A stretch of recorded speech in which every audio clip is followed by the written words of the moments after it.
kompaniyani strategiyasidan kelib chiqib, o'ziga yuklatilgan vazifa bo'ladi. Shu vazifalarni rejalashtiriladi. Ikkinchi vazifasi vazifalarni taqsimlaydi to'g'ri kerakli insonlarga. Ya'ni ombordagi insonga shu insonni qobiliyati, xodimning qobiliyatiga qarab o'sha vazifani berish kerak. Marketologga omborchini berib qo'ysa bo'lmaydi. Misol uchun, yangi xodim oldik. Menejer unga sotuvchilikni sen sotuvchisan bor sot desa, o'sha bo'ldi. Haligi joyda qo'pol ketganda dabdala. Meni o'zimning shaxsiy fikrim, jarayonlar muhim. Qaysidir holatda biznes kattalashgan sari jarayonlarda protsenti ko'payib ketadi. Masalan, jarayonni to'g'ri bajarsang, o'zi savdo rejang yaxshi bajariladi degan logikaga o'tib boradi. Birinchidan, ishonadigan odamni qo'yish kerak. Xodimni tanlashda xatolik bo'lgan yerda.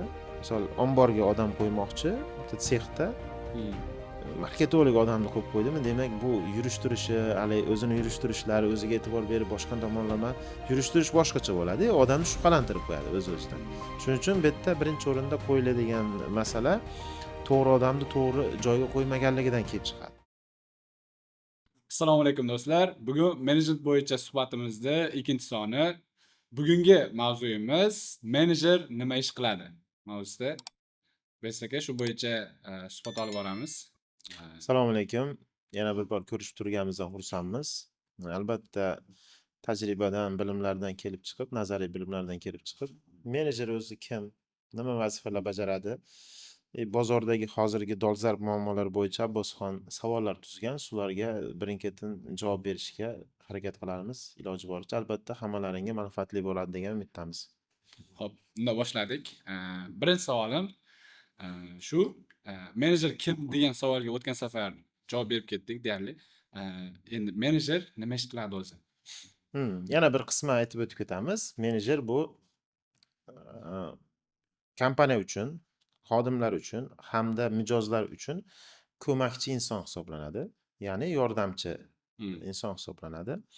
Menejer nima ishlar qiladi desak, menejer birinchi o'rinda qiladigan ishi rejalashtiradi. Ya'ni nimadir vazifani bajarish uchun o'ziga qo'yilgan menejerning turlari ko'p. Qanaqadir sales menejer bo'lishi mumkin, proyekt menejer bo'lishi mumkin, HR menejer, marketing menejer va hokazo, call center menejeri bo'lishi mumkin. Hammani o'zining vazifalari bor. Kompaniya tomonidan, masalan, CEO ni o'zi ham eng katta menejer bo'lishi mumkin, yo moliyaviy direktor ham moliyaviy menejer bo'lishi mumkin. Demak, kompaniyani strategiyasidan kelib chiqib, o'ziga yuklatilgan vazifa bo'ladi. Shu vazifalarni rejalashtiradi. Men bu vazifani o'zi uchun qisman strategiya tuzadi. Qachon, nima qilaman, qanday qilaman, nima bo'ladi. Bu asosida struktura tuzadi. Struktura tuzish qanaqa? Nechta qo'lida xodim bor? Strukturani avval tuzib oladida, mana bu vazifaga bajarish uchun menga nimalar kerak? Birinchi o'rinda albatta xodim kerak bo'ladi. Qaysi lavozim bor, nima? Meni qo'limda xodim kerak bo'lgandan keyin qo'lidagi bor realniy resurs, xodimlarda ham resurs desak, bunisi bor ekan, bunisi yo'q ekan deydida, strukturalari chiroyli jamlab oladi. Endi menga mana buncha pul kerak ekan deydida, shu asosida delegировать qiladi xodimlarga. Asosiy demak vazifasi birinchi rejalashtiradi, ikkinchi vazifasi struktura tuzib vazifalarni taqsimlaydi, uchinchi vazifasi nazorat va tahlil doimiy ravishda. Shu uchala vazifani qiladi. Ish jarayonining o'rtasida doimiy ravishda mijozlarga hamda xodimlarga ko'makchi hisoblanadi. Tushunarli. Siz bilan gaplashganimizda, misol uchun, menejerning o'zi qiladigan vazifalari bor и boshqalarga qildiradigan vazifalari bor degandingiz. Shu bo'yicha chuqurlasak, hozir birinchisi misol uchun menejerning o'zi qiladigan ishlari. Ya'ni menejer o'zi nima ishlar qilish kerak? Shaxsan o'zi uchun. Bir 2-3 ta fikrni aytib o'taman bu yerda. Birinchisi, o'sha aytganimizdek, rejalashtiradi. Maqsad, strategiya, o'zini vazifasidan kelib chiqib, maqsad, reja, strategiya tuzadi. Birinchi asosiy vazifasi. Ikkinchi vazifasi vazifalarni taqsimlaydi to'g'ri kerakli insonlarga. Ya'ni ombordagi insonga shu insonning qobiliyati, xodimning qobiliyatiga qarab o'sha vazifani berish kerak. Marketologga omborchini berib qo'ysa bo'lmaydi, misol uchun. Yo savdogar, shunga qarab to'g'ri insonga to'g'ri vazifalarni beradi. menejerda asosiy Vazifa. qiladigan o'zi vazifani topshirish, rejalashtirish, vazifani topshirish, uni nazorat qilish, albatta xodimlarga doimiy ko'makchi bo'lib yordam berish. Borib omborchi endi ishni qilish kerak deb masalan bitta ishlab chiqarish desak, ishlab chiqarishni umumiy nazorat qiladigan inson bo'lsa, menejer desak shuni, bu omborga borib, omborchini vazifasini yukni bu yoqqa chiqar, bu yoqqa chiqar emas. Bunga aniq vazifalarni berish kerak. Menejerni eng katta gilamli menejer desak, o'sha sexni rahbari desak, sexni rahbari omborchiga nima ish qilishini va u ishlar qanday bajarilsa, qanday natijalarga asosan nima oyliklar, qanday KPI'lar oladi, xato qilsa nimalar bo'ladi, shuni o'zi va rahbariyat bilan kelishgan holatda vazifalarini taqsimlab beradi. Borib yerda yukni tashib, programmada unday bunday emas. Asosiy ishi rejalashtirish, vazifalarni yuklash va nazorat qilish hisoblanadi. Tushunarli. Xo'p. Endi o'sha menejerda vazifalari bor. Uni natijasi qanaqa o'lchanadi? Ya'ni qanaqa ko'rsatkichlar bor? O'sha ko'rsatkichlar orqali u yaxshi menejer yoki yomon menejer deb atashimiz mumkin. Menejer so'zini asosiy mazmuni so'z tomonidan kelsak ham, menejment, menejer so'zlari bir-biriga yaqin hisoblanadi. Menejment o'sha o'tgan sonda gaplashganimizdek, umumiy biznesni tizimlashtirish, boshqaruv haqida menejment deyilsa, menejer so'zini o'zini ma'nosi u ham boshqaruvchi degan. Demak, menejerni asosiy natijasi xodimlarni natijalariga qarab turib baho beriladi. Xodimlarni natijasi orqali menejerga baho beriladi. KPI'lar ham deyarli shu asosda ketadi. Bu deganda nima? Bitta misol uchun 10 ta sotuvchiga bitta menejer bor. Bu menejer, bu sotuvchiga 100 million, bunga 80 million, bunga 150 million, hammasiga reja qo'yildi savdo bo'yicha. Endi umumiy savdo chiqdi. Masalan 1 milliard savdo reja qo'yilgan, umumiy savdo reja chiqdi. Mana bu 10 tadan 7 tasiniki yo 5 tasiniki savdo rejasi chiqdi, qolgan 5 tasiniki chiqmadi. Misol uchun, bu yerda menejer zo'r ishladi degani emas. Endi 8 ta 9 tasi yaxshi bajarsa, bitta ikkita endi har bitta nimada podada bir noto'g'ri inson bo'ladi degandek, обычный holat. Lekin 10 tadan 5 tasi bajardi, 5 tasi yaxshi bajara olmadi. Demak, bu yerda menejer zo'r ishlamagan. Haligi reja o'zi 1 milliard ham noto'g'ri qo'yilgan bo'ladi. 1,5 milliard savdo qilish mumkin edi agar mana bu qolgan 5 tani ham to'g'ri xodimni qo'yib, ularni to'g'ri rivojlantirib, ularga vaqtida ko'makchi bo'lganda, vazifalar to'g'ri qo'yganda natija zo'r bo'lardi. Demak, umumiy qilib aytganda, bitta baholash tizimi bor menejer uchun. O'zini qo'lini ostidagi xodimlarning natijasiga qarab turib baholanadi. Tushunarli. Bu degani misol uchun endi qanaqadir menejer bo'lsa, deylik marketing menejeri bo'lsa, o'sha marketing menejeri deylik xodimlariga qanaqadir KPI'lar qo'yiladi-ku, natijalar. Misol uchun ko'proq savdo qilish yoki ko'proq mijozlar oqim olib kelish, awareness bor, ya'ni taniqliligi. Mana shu natija yaxshi bo'lishi, deylik marketing menejer qanchalik yaxshi ishlagan. Xuddi shunday bo'ladi. Masalan, marketing savdoda pul, umumiy savdoni hajmi. Marketingda misol uchun SMMchi nima, SMMga qo'yilgan rejalar bor. SMMning ichida o'zi xodimlar ko'p. SMM menejeri alohida bo'ladi. SMM menejerining natijasi Instagramda qandayligi, targetologda natijalari, umuman leadlar, boshqa yo'nalishlar, masalan Telegram qanday ketyapti, YouTube qanday ketyapti, umumiy ijtimoiy tarmoqda hammasining natijasidan keladi. Bitta Instagram zo'r uchyapti-yu, lekin qolgan yo'nalishlar yaxshi emasmi? Demak, SMM menejer juda zo'r ishlagan hisoblanmaydi. Xuddi shuningdek, har bir sohada har bir yo'nalish menejerda o'zi hamma uchun foydalansa bo'ladi. Qaysidir ish topshirildi, umumiy qo'l ostida kamida 5 ta 4 ta xodimi bor. Shu yo xodim yo bo'lmasa outsource kompaniyalar bilan ishlayapti. Shularni hammasining natijasini 80% dan yuqori masalan boshida aytganimizdek 10 ta xodim bo'lsa, 8 tasi yaxshi bajardi, normal holat, 8 ta 9 tasi. 5 tasidan minimum 8 ta 9 ta normal. 80-90%. 100% bajardi, 100% bajarib qo'ydi. Demak, bu yerda ham xatolik bo'lishi mumkin. Demak, savdo rejalari noto'g'ri qo'yilgan bo'ladi. Umumiy strategiya tomonidan qaragan. Обычный holat o'rtacha 80-90% atrofida, 90% normalniy, 90-95% gacha. 100-150% bajarib yuboryaptimi? Demak, u yerda savdo rejasi xato, nimadir strukturada yo qayerdadir rejalarda xatolik bo'ladi. Demak, shu yerda ham menejer yaxshi ishlaydi degan narsa emas. Yo'q. Menejment yaxshi ishlamayapti bu yerda. Nimadir xatolik bor. O'rtacha imkoniyat bitta insonda 100% desak, erta faqat xodimni zo'r ishlash emasda, erta umumiy bozor zo'r bo'lishi mumkin.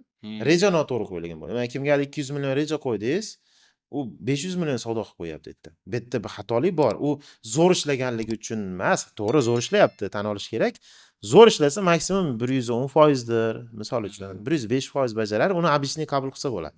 Lekin 150-200% umumiy bir oylik reja bajarilib ketyaptimi?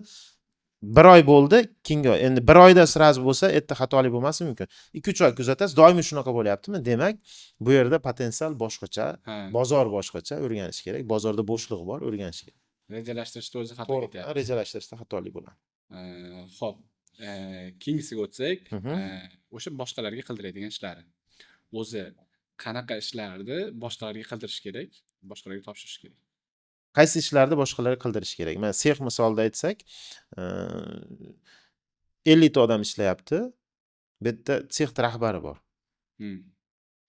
O'z-o'zidan operatsion ishlarni hammasini boshqalarga qildirish kerak. Menejer inson. Vazifalarni berdi, rejalashtirdi, ularga ko'maklashib turdi. To'g'ri, qayerdadir xato qilsa, o'zi ko'rsatib berish kerak. Eng zo'r case hisoblanadi bu narsa. Masalan, o'sha sexda qaysidir nimadirda noto'g'ri tikib qo'yapti. Menejer shuni bilish kerak o'zi albatta. Bilmasa, noto'g'ri uni to'g'ri noto'g'riligini bilmaydi o'z-o'zidan. Demak, hali joyda bunga o'rgatib qo'yish kerak. Yana tushunmasa, kerak bo'lsa o'tirib, "Mana bunaqa tikasan" desa, keyin o'tirdi, haligi xodim yaxshi tikib ketdi. Yo'q, yaxshi tikmasa, yana biror marta o'rgatadi. Yo'q, bo'lmasa, demak undan voz kechish kerak, normalnisini olib kelish kerak. O'z-o'zidan bu yerda nima deyiladi? Operatsionniy ishlarni boshqalarga qildirish kerak. Misol uchun, sexda desa o'sha tikish, yukni guruchlik olib chiqish, yuklash, mashina ishlari, boshqa qo'l mehnati bilan qilinadigan deylik. Mana umumiy holatda qo'l mehnati bilan desa ham bo'ladi. Misol savdo do'konlarini hisobga oladigan bo'lsak, mana menejeri bor, erta sotuvchi bor.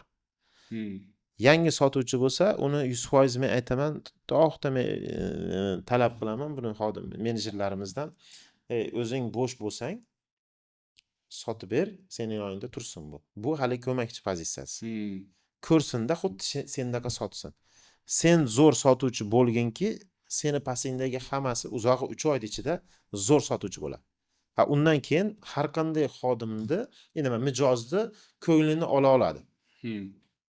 Bu yerda yangi xodim keldi, masalan, vazifalarni, o'sha operatsion ishlarni qildirishda ham o'ziga yarasha qonun qoidalar bor.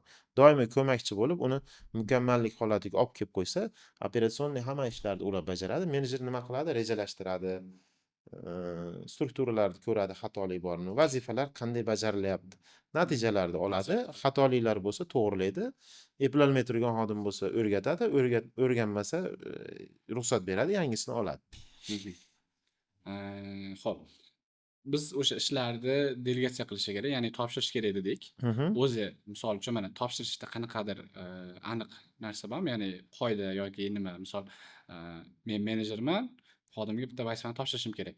O'sha narsa men xohlagandek bo'lish uchun qanaqa yo'sinda topshirishim kerak o'sha xodimga? Masalan, ming zo'r marketologdir balki boshqa ishga oldingiz. Men o'zimni oldik. U keldi, boshqa kompaniyada ishlagan, xuddi bizdaqa kompaniyada ishlagan bo'lsa ham, misol keltirish uchun.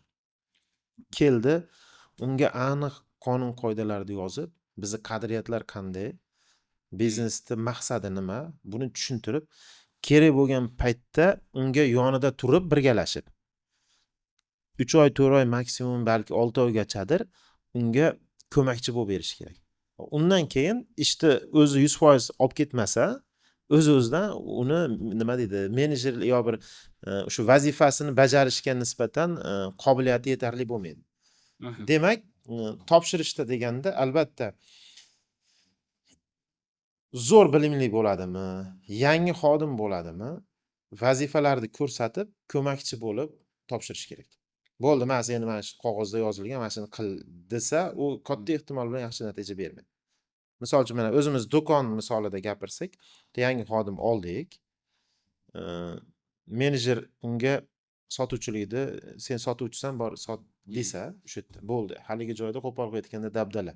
Mijoz bilan munosabat. U to'g'ri boshqa do'konda zo'r sotuvchi bo'lgan, lekin biz qadriyatlarni bilmaydi, bizni pozitsiyalar. Chunki boshqa do'konda qadriyati bo'yicha sal qo'rsroq gapirgan bo'lishi mumkin. Yo mijozga jo'skiroq muomala qilgan bo'lishi mumkin.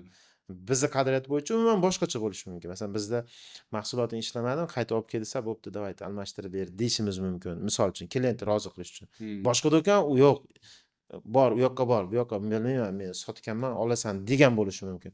Demak, biznesda qonun qoidalarini to'g'ri tushunib olguncha, unga har doim ko'makchi bo'lib, keyin vazifani 100% topshirish kerak. Topshirganda ham xato bo'lsa menga kel. Men shu narsani o'rgataman, keyin sen qiynalmaysan deb doimiy ravishda ularga ko'makchi bo'lib yurish kerak menejer. Tushunarli. Ba'zilar o'ylaydi, bo'ldi, men menejerman, kelami, sen sotuvchisan, bor sot deydi. Eng katta xato shu yerda bo'ladi. Ishni o'zi qilib ko'rsatish kerak. Qo'lingiz bilan qilib ko'rsatib bermasangiz, katta ehtimol bilan kichkina urovendagi lavozimlarda juda ham qiynaladi xodimlar. Chunki o'zingiz bilan yangi joyga borib qoldingiz, nima qilishni bilmaysiz. Даже yangi joy emas, masalan, sotuvchini omborchilikka qo'ymoqchisiz. Misol uchun, ko'rgan, u omborchining ishini har kuni ko'rib yurgan. Nu haligi joyga borgandan keyin o'zining nyuanslari, o'zining haligi operatsion ishlari bor-da yerda. Bunga haligi omborchi menejer bo'la turgan bo'lsa, misol uchun, omborchi bunga sex rahbari bo'la turgan bo'lsa, omborchi haligi oddiy sexdagi tikuvchini omborchi qilib o'tkazilyapti yo guruchchiga omborchi bo'lib o'tyapti. Misol uchun, haligi insonga eski omborchi hech bo'lmasa bir oy ishni o'rgatish kerak. Birga ishlab o'tirish kerak yonida. Mana bunaqa ishlaysan, muammolar bor-da bu yerda. Menejerda asosiy, menejmentda asosiy vazifasi muammolar ustida ishlash. O'sha muammolar, masalan, qonun qoida yoziladi. 100 ta qonun qoida yozsangiz, 101 muammo chiqadi aniq. Shu muammoni yechib yana bitta yangi qonun qoida yozishingiz kerak bo'ladi. Shuning uchun albatta kimdir nimadir vazifani 100% topshirilishda amaliy ko'mak bilan topshirish kerak. Xo'p, bizda o'zi natijalar o'lchash uchun yoki o'sha menejment nimasini o'lchash uchun bizda KPI degan nima bor. Ya'ni Key Performance Indicator. O'sha nimani xodimda qanchalik samaradorligini o'lchash uchun. Bizda endi har xil xodimlar uchun, hamma xodim uchun har xil KPIlar qo'yiladi, deylik, sotuvchi uchun, marketing uchun yoki o'sha filial menejer uchun yoki ya'ni bitta sizda hozir aniq nima bormi? Misol KPI qo'yayotganda, men bu kriteriyaga e'tibor beraman, mana shu bo'yicha qo'yaman. Mana hozir aniq umumiy qonun qoida ham bor bu bo'yicha, KPI bo'yicha. Menejer uchun aytilsa, hali boshida aytib o'tganimizdek, menejerning natijasi xodimlarini natijasidan kelib chiqadi. O'zi KPI nima uchun qo'yiladi? Natijani baholash uchun qo'yiladi. Va o'sha nima deydi, xodim bilan, o'sha menejer bilan to'g'ri hisob-kitob qilish uchun to'g'ri KPI qo'yiladi. Hali aytganimdek, 10 ta sotuvchisi bor menejerda, misol uchun 10 ta sotuvchiga 100 milliondan, misol balki 80-90 million har xil qo'yilgandir, imkoniyatiga qarab, hududiga qarab 1 milliard reja qo'yildi. Bo'ldi, sen 1 milliard reja qo'yildi, shuni bajarsang, sen zo'rsan deyish, bu xatolik bo'ladi. Umumiy KPI qo'yiladi, umumiy natijaga qanchadir 50% dir misol KPI qismini. Keyin hamma sotuvchilarni necha foizi bajarishiga qo'yiladi KPI. Masalan, savdo tomonidan ketsak, 80% dan yuqori bajarsang, 25% yana KPI olasan. 50% umumiy savdo uchun olding. Yana 25% mana bu xodimlarni yaxshi bajargani uchun olyapsan. Misol uchun, xodimlar hammasi o'sha aytganda 80% dan yuqori bajarsa 25% olyapti, 100% dan yuqori bajarsa bu 25% qisman ko'tarilib ketishi mumkin, misol uchun. Savdoni ham yaxshi bajarib 100 dan o'tib bo'lsa 50% emas, 55% olish mumkin. Qolgan 25% ni boshqa standartlar bor. Xatoliklar, misol uchun do'kon tomonidan qaraydigan bo'lsa, klient bilan bo'lgan munosabatlar, bir standartlardan chiqib ketmasligi uchun qolgan 25% atrofidagi 20-25% ni o'sha haligi jarayonlarga qo'yib qo'yish kerak.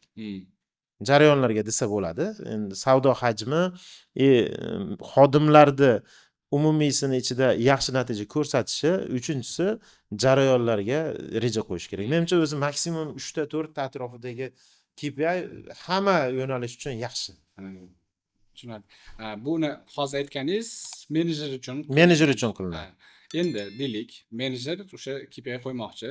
Misol uchun bizda aniq nimalar bor? Ba'zi joylar endi hamma mediada aytadi, mana bunaqa qo'yish kerak, bunaqa qo'yish kerak deb deylik. Sotuv menejeri uchun necha marta gaplashishiga yoki nimaga misol uchun fiksasini shunga bog'lab qo'yadi. Keyin KPIni o'sha umumiy tushumga yoki planni bajarishiga. Bu narsalar endi instrumentda уже Instrument.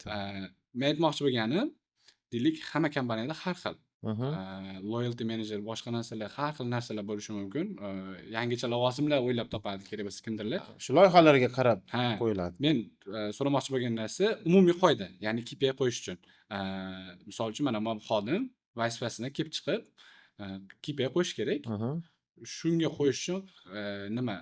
Misol uchun qanaqa natija kutilyapti, mana shu narsaga qarabmi yoki o'sha harakatlariga qarabmi? Yo'q, bu yerda natijaga qarab hammasini natijaga bog'lab bo'lmaydi. Uzog'i 70% gacha natijaga bog'lash kerak. 30-40% atrofidagini jarayonlarga bog'lash kerak. Asosiy meni o'zimning shaxsiy fikrim, jarayonlar muhim.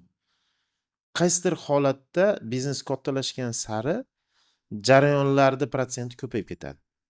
Masalan, jarayonni to'g'ri bajarsang, o'zi savdo rejang yaxshi bajariladi degan logikaga o'tib boradi.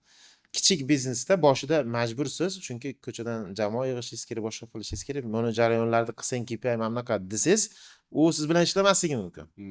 Mana bizda hozirgi holatda mana masalan umumiy natijaga ko'proq e'tibor berganmiz. Kompaniyamiz hali yosh, hali kichkina, hali kuchli brend bo'lishimiz kerak. Shuning uchun umumiy natija, savdo natijalariga e'tibor beramiz ko'proq, jarayonlarga qisman e'tibor beramiz.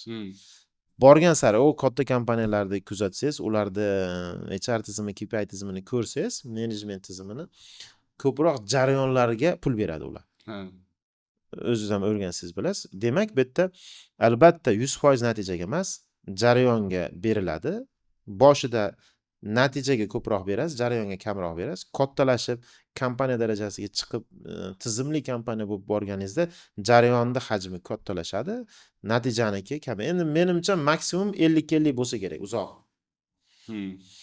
Hali u joyga chiqqanimiz yo'q biz. Xudo xolasa chiqqan paytimizda u haqida ham fikr beramiz. Meni fikrim maksimum natija bilan jarayon 50-50 olsa kerak KPIda. Xoh menejer bo'lsin, xoh sotuvchi bo'lsin, xoh farqi yo'q, har qanday inson uchun. Tushunarli. Menejer o'zi misol uchun o'zini rivojlantirish kerak, shu bilan birga xodimlarni ham rivojlantirib borish kerak. Albatta. O'sha rivojlantirish uchun o'zi nimalarga e'tibor berish kerak? Rivojlantirish uchun birinchi masala, bundan oldingi nimada ham bir fikr aytganmiz, o'zini birinchi narsa o'zini o'zgartirish kerak. Agar shaxs o'zgarmasa, uni yon atrofida hech kim o'zgarmaydi-da. Masalan, menejer qanchalik darajada bilimli, o'zimiz hamda kuchli inson yonida bo'lishni xohlaymiz. Kuchli insondan albatta kuchli jamoa shakllanadi, kuchli insonda. Demak, qanaqadir sexmi yo qanaqadir savdo do'konimi farqi yo'q. Hammasida baribir menejment deyarli bir xil desak bo'ladi. Endi tizimi, strukturasi farq beradi, lekin menejment qoidasi bir xil. Zo'r CEO, zo'r yo'nalish rahbari bo'lsa, o'shani tagida shunaqa kuchli komanda yig'iladi. Eng birinchi qoida o'zi yaxshi bo'lish kerak, o'zi ilm olish kerak. Ikkinchi qoida doimiy ravishda ko'makchi pozitsiyasida bo'lish kerak menejer.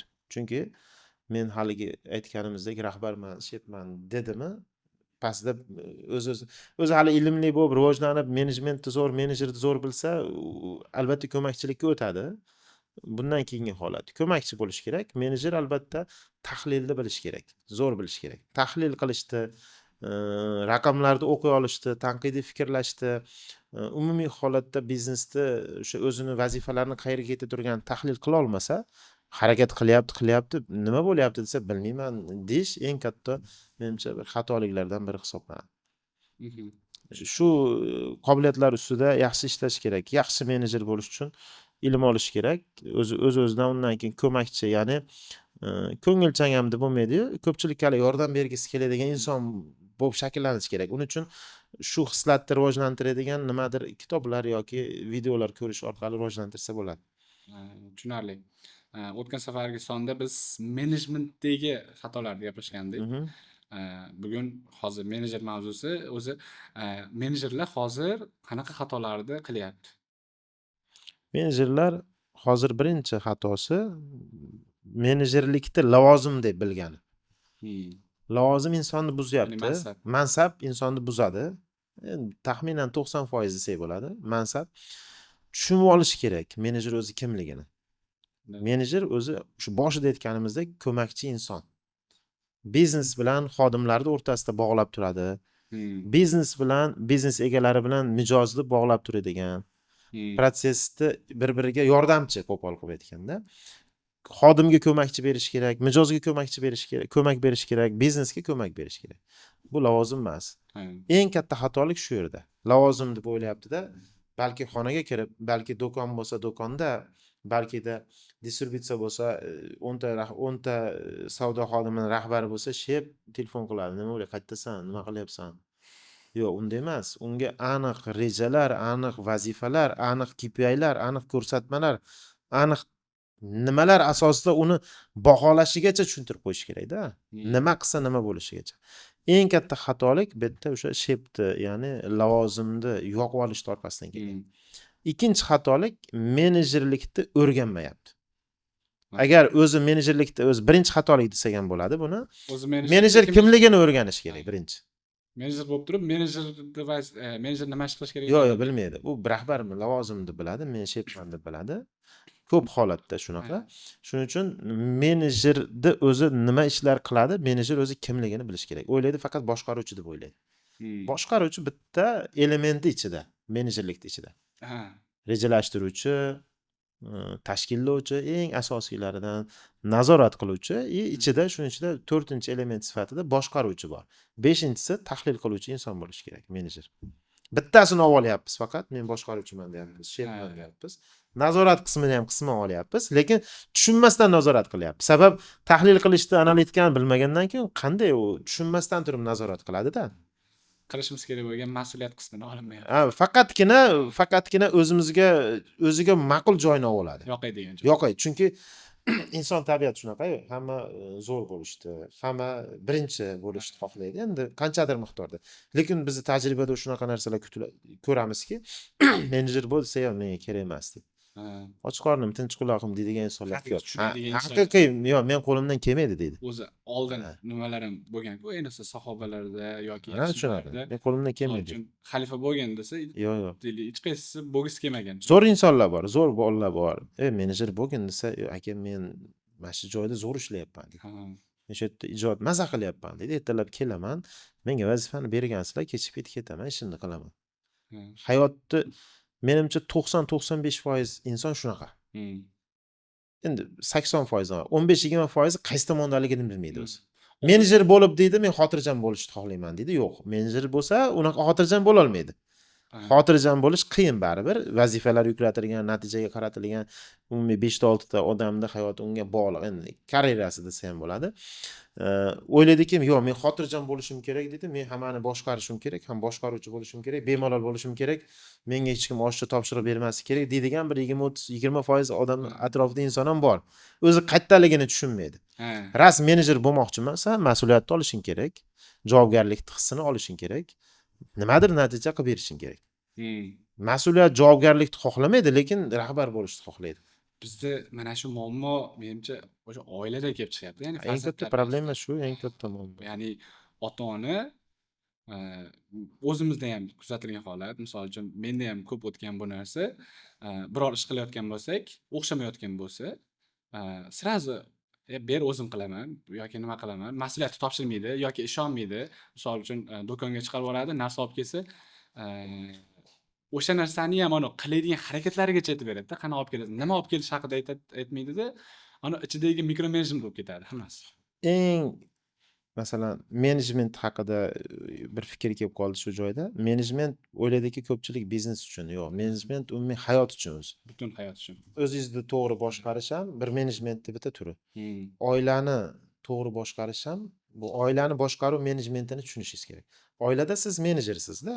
Hmm. Erkak kishi menejer. Ayol kishi HR menejer bo'lishi mumkin, misol uchun. Demak, hammani o'zining pozitsiyasi. Menejer to'g'ri pozitsiyada ilmini olib, menejmentni zo'r o'rganmayaptimi? Oilani boshqarishda bo'ldi. Ertaga ajrim bo'ladi, yo o'g'li, yo qizi, yo farzandlari noqobil chiqib qolishi mumkin. Buni o'zi Xudo saqlasin, lekin menejmentni to'g'ri qila olmaganligi uchun shu narsa. Kimdir 50% biladi, o'shanga doir o'rta miyona inson shakllanadi. Menejmentni zo'r bilgan, 90% bilgan, 80-90% bilgan inson farzandlari ham muvaffaqiyatli, yaxshi insonlar bo'ladi. Misol oilaviy muhitda rahbarlar ko'pmi? Qayerdadir rahbar lavozimida ishlagan, ularda menejerlik, liderlik, rahbarlik qobiliyati kuchliroq bo'ladi, kuzatsangiz. Demak, bu yerda aytganimizdek, oiladan kelib chiqadi haqiqatan, lekin oilani o'zini boshqaruvda ham menejmentni o'zi o'rganishimiz kerak. Kitoblar o'qisangiz, oila boshqarishda, erkak kishi ayniqsa. Chunki boshqaruvchi erkak kishi bo'ladi, ko'p qoladi. Ko'proq kuzatganim, ba'zida ayol ham boshliq bo'ladi-da endi. Bo'ladi, uni erkak boshliq lavozimida, lekin asosiy nima? Lider. Lekin lider bo'lish kerak bu yerda. Erkak kishi, ayol kishi ichki muhitni boshqaradigan inson. Bu ham bir kichik menejer hisoblanadi. Chunki oiladagi, misol, tartib qoida, intizom erkak kishining roli bor, qanchadir 20-30%, 70%, lekin oilaviy menejmentda ayollarimiz rol o'ynaydi. Realniy tan olishimiz kerak. Ichki operatsionniy menejmentda u strategiya bo'yicha, boshqa menejment bo'yicha erkak kishi ko'proq rol o'ynaydi. Operatsionniy menejmentda ayol kishi. Moliyaviy menejmentda oila qismida taxminan 50-50 ketib qoladi ko'pchilikda. Chunki oilaviy xarajatlarda ham katta qismi baribir oilaviy moliyaviy menejmentni bilmagan ayollar noto'g'ri ketib qoladi. Misol, pulni noto'g'ri narsalar, masalan, men shaxsan tan olaman, oilaviy menejment boshqa masalarida ayolim ko'p holatda menga ham o'rgatib, tavsiyalar berib turadigan joylari ko'p. Mana bunaqa qilsak bunaqa bo'ladi. Realniy tan olish kerak bu narsa. Zo'r. Endi men biladigan bitta o'sha hozirgi mavzuyimizga doir xatolardan bittasi, misol uchun, farzandni har bitta ishiga aralashadi-ku ota-ona.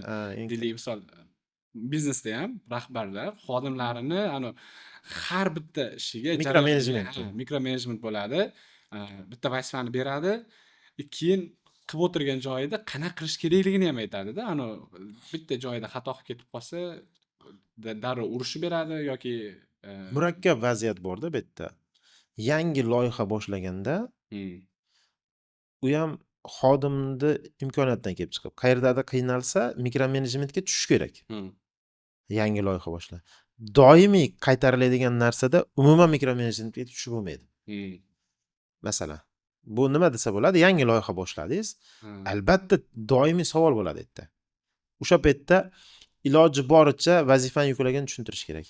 Qayerda sen tushunmasang, sirazi menga chiq. Shuni aytmasa, u bemalol yana ishini davom etkazaveradi. Tushunmasam, so'rasam bo'ladimi degan haligi hayiqish bo'lishi mumkin, o'ylanish bo'lishi mumkin. Lekin doimiy qaytalanib kunlik qilinadigan ishlarda mikromenejmentga tushish biznes boshqaruvni qiyinlashtirib qo'yadi. Men o'zimda ham hozir mana juda katta o'rtacha kompaniya bo'lganimiz uchun qisman ba'zi holatlarga xato ham qilamiz, mikromenejmentga ham tushib qo'yamiz, to'xta, o'zim nima qilyapman degan. Odam o'zini bosib olish, ya'ni menejerlar o'zini bosib olishni bilish kerak. Menejer nima? 10 ta odamni qo'ydi, 10 tasini to'g'ri boshqarish. Bitta menejer 10 ta odam vazifasini dam qila olmaydi.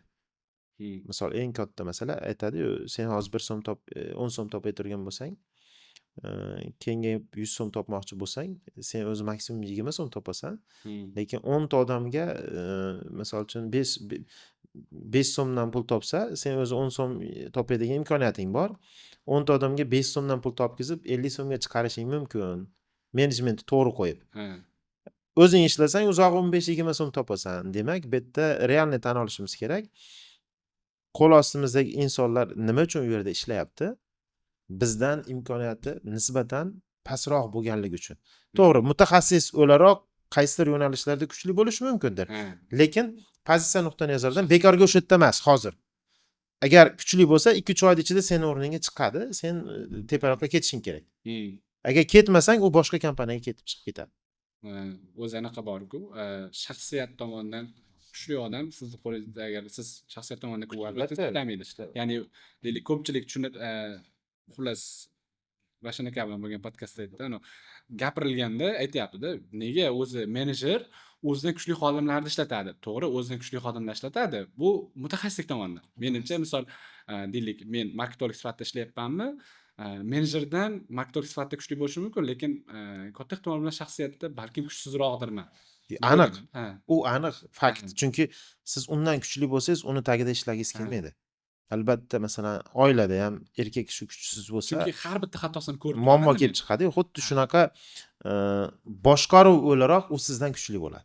Liderlikka qaraganda, u shu menejerlik tomondan qaraganda sizdan kuchli. Umumiy hammasini. Siz marketingda kuchli bo'lishingiz mumkin. Misol uchun, yo masalan bizda kimdir savdoda kuchli, kimdir marketingda, kimdir moliyada. Moliyada kuchli odam marketingga qo'yib qo'ysangiz dabdala bo'ladi hamma narsa.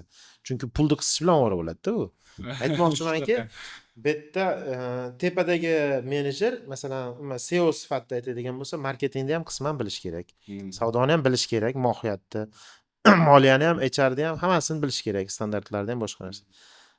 Faqat marketingni bilsa, qolganlarini bilmasa, demak bu faqat marketolog bo'ladi. SEO bo'lish uchun marketingni qisman o'sha strategik nuqtai nazardan bilish kerak. Rejalashtirish bo'yicha, natijalar qanday baholanishi bo'yicha o'rganish kerak. Savdoni ham xullas menejer inson o'zining qo'lini ostidagi har xil insonlardan 20%, 30% dan olib yig'ilgan, jamlangan bo'ladi. Bitta yo'nalishda 100% bildimi, u menejer bo'lmaydi. O'sha yo'nalishda menejer bo'ladi. Keyin boya mas'uliyat masalasida gapirishgandik, ya'ni menejerga topshirib yoki o'sha qilishi jarayon.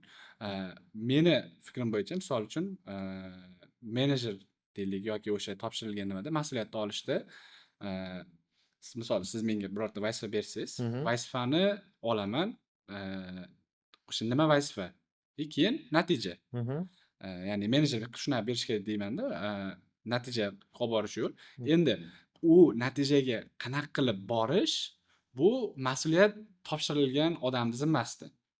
Ya'ni o'rtadagi mikrojoylar. Endi agar o'rtadagi o'sha mas'uliyat topshirilgan odam qanaqa qilib yetib borishni bilmasa, o'sha biladigan odamdan so'rash kerak. Albatta shunaqa. Biladigan odam, ya'ni uni tepasida turgan menejeri. Tepasida turgan menejeri yoki deylik, misol o'rtada sotuv qismi bo'lsa, yonidagi hamkasblari bo'lishi mumkin. Ulardan so'rab, nima qilib, endi meni fikrim bu shunday.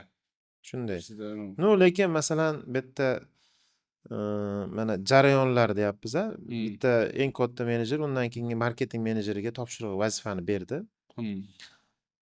U mana bu joyga borishimiz kerak dedi. O'rtada jarayonlarni marketing menejeri rejalashtirish kerak. Faqat biznesda umumiy qonun qoida strategiyasidan, strukturasidan kelib chiqqan holatda. Faqat o'zi xohlaganicha emas. Biznes shunisi bilan biznes bo'ladi, tizimli biznes. Marketing menejeri keldi, misol uchun, A nuqtadan B nuqtaga kompaniyani olib borish kerak. Brendi nimasini, taniqliligi, to'da-suda, lidlarni ko'paytirish, hamma narsa endi misol uchun. Shu olib borish yo'lida xohlagan ishini qiladimi? Yo'q, xohlagan ishini qilmaydi. Albatta biznesni strategiyasidan, biznesni strukturasidan, biznesni qadriyatidan, biznesni ichki qonun kelib chiqib qiladi. Masalan, bitta kompaniyaga yangi marketing menejeri keldi. Men mana shunaqa qilishing kerak deb topshiriqlar berdi. Yo'q, davayte menga biznesni qonun qoidalarini ber deb, bu albatta so'rash kerak, agar biznes egasi, CEOlar bera olmasa. Qadriyat, strategiya masalalari, misol uchun umumiy qonun qoidalari qanday o'zi biznesda, misol, balki buni shaxsiyatiga to'g'ri kelmay qolishi mumkin ertaga. Vazifani bajaryapti, yarmiga kelganda stik berib qolishi mumkin. Hali joyda tashlab ketish kerak bo'ladi. Kompaniyaga ham, SEOga ham zarar, haligi marketing menejeriga o'ziga ham zarar bo'ladi. Shuning uchun o'zaro bu yerda kelishuv muhim hisoblanadi. Nimadir natijaga erishish uchun albatta biznesni strategiyasi, qadriyati, qonun qoidalaridan kelib chiqib harakatlanish kerak, albatta. Xo'p, endi nega menejerlar ba'zida misol uchun xodimlariga ishonishmaydi? Ya'ni o'sha vazifani topshirmaydi yoki bu yerda katta muammo o'sha yana aylanib boraveradi menejmentdagi xatolik. Hmm. Ishonmadimi, u o'z-o'zidan aytdi, menejerda xatolik bor deb bilaman. Chunki birinchidan ishonadigan odamni qo'yish kerak. Xodimni tanlashda xatolik bo'lgan aytdi. Misol omborga odam qo'ymoqchi, bitta sexda Hmm. marketolog odamni qo'yib qo'ydimi, demak bu yurish-turishi, hali o'zini yurish-turishlari, o'ziga e'tibor berib boshqa tomonlama yurishtirish boshqacha bo'ladi. Odamni shubhalantirib qo'yadi o'z-o'zidan. Hmm. Shuning uchun bu yerda birinchi o'rinda qo'yiladigan masala to'g'ri odamni to'g'ri joyga qo'ymaganligidan kelib chiqadi. O'z-o'zidan natija yaxshi bo'lmaydi-da, keyin ishonmaydi. Hmm. Ishonmasdan o'zi aralashish kerak bo'ladi. O'zi qilay, men bu eplolmayapti, o'zim qilishim kerak bo'ladi, deyapti. Bu yerda menejer o'sha joyiga, o'sha insonni vazifaga qo'yishda xato qilgan bo'ladi. Eng katta xato. Agarda shu to'g'ri qo'yildi-yu, lekin shunda ham yana ishonmayaptimi, demak menejerda o'zida muammo bor. Hmm. Ishonmasa, u oddiy xodim pozitsiyasiga o'tib olsin. Chunki u albatta qo'l mehnati bilan ishlab yuradigan inson bo'ladi. Katta ehtimol bilan u bir umrgacha. Agar o'rtada o'zgarib qolmasa. Ishonmayaptimi? O'sha joyga bitta qaysidir yo'nalishda olsin-da, o'sha yerga borib masalan ko'ylak tikish kerakmi? Ko'ylak tikadigan joyda o'zi o'tirsin doimiy. Hmm. Menejer o'z nomi bilan xodimlarni boshqarish. Ular ishiga aralashish emas. Tushundim. To'g'ri ketsa aralashmaslik kerak. Xato ketgan joyda soprijniy qilib to'g'rilab vazifalarni topshiriq berish kerak. Mhm. Aha, xo'p. Best aka, menejer nima ish qiladi mavzusida menimcha yetarlicha ma'lumotlar, yetarli savollar bo'ldi va kerakli bilimlar berildi. Foydalansa menimcha aniq nima bo'ladi, qanaqadir natijaga erishadi deb o'ylayman. Endi agar birorta nimangiz bo'lsa, maslahatingiz bo'lsa, o'sha deylik yoshlarga bo'lishi mumkin yoki o'sha menejmentni bilmaydigan yoki endi menejmentga o'sha kiradigan tadbirkorlar ham bor. Maslahat bo'lsa bersangiz.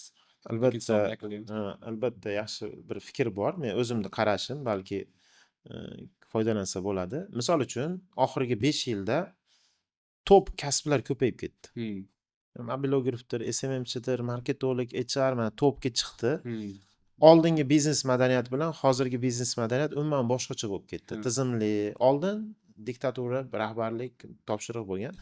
Hozir top kasblar oxirgi bizi bozorda, endi xalqaro bozorda 20 yil, 25 yilda u yoqda kuchaygan bo'lsa, bizi bozorda uzoq 5 yil, 10 yil ichida top kasblar kuchli bo'ldi.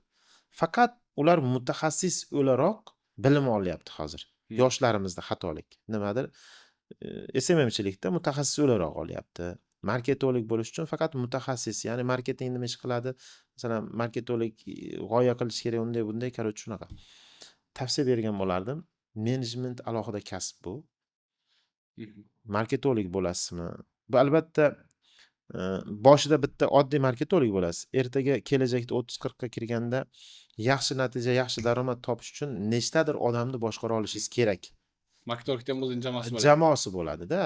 Siz bitta o'zingiz yakka ish qiladigan joyda siz ko'pi bilan 2000-3000 dir maksimum misol uchun pul topasiz. Zo'r pul topmoqchi bo'lsangiz, marketolog bo'lasizmi, HR bo'lasizmi, SMMchi bo'lasizmi, boshqa bo'lasizmi, menejment ilmini o'rganish kerak. Ya'ni menejerlik nimaligini tushunish kerak o'zi. Agar shuni o'rganmasa, katta ehtimol bilan shu patolog 1,5 ming, 2000 dollargacha joyda to'xtaydi. Yaxshi natijalarga 5000, 10000 dollarlab kerak bo'lsa, zo'r biznes tashkil qilishni xohlasa, birinchi o'rganadigan narsa menejmentni, ya'ni boshqaruvni yaxshilab o'rganish kerak. Men asosiy tavsiyam shu. Bundan keyin ham albatta xuddi shunday qaysidir mavzularda yangi loyihamizda ish olib boramiz. Albatta sizlardan kelgan savollardan kelib chiqib, Abbosxon savollarni tuzib chiqsa, biz qo'limizdan kelgancha ilmimiz, fikrlarimiz yetgancha javob berishga harakat qilamiz. Manfaatli bo'lsa, biz juda ham xursandmiz. Ko'p yoshlarimiz, albatta kichik biznes egalari bundan foyda olib, nimadir o'zi uchun yaxshi natijalarga erishsa, albatta biz buni eshitib, balki eshitmasak ham juda ham xursand bo'lamiz. Sog' bo'linglar, salomat bo'linglar. Xo'p, do'stlar, menejment bo'yicha suhbatimizni ikkinchi soni, xudo xolasa keyingi 3-sonlarda ham ko'rishguncha.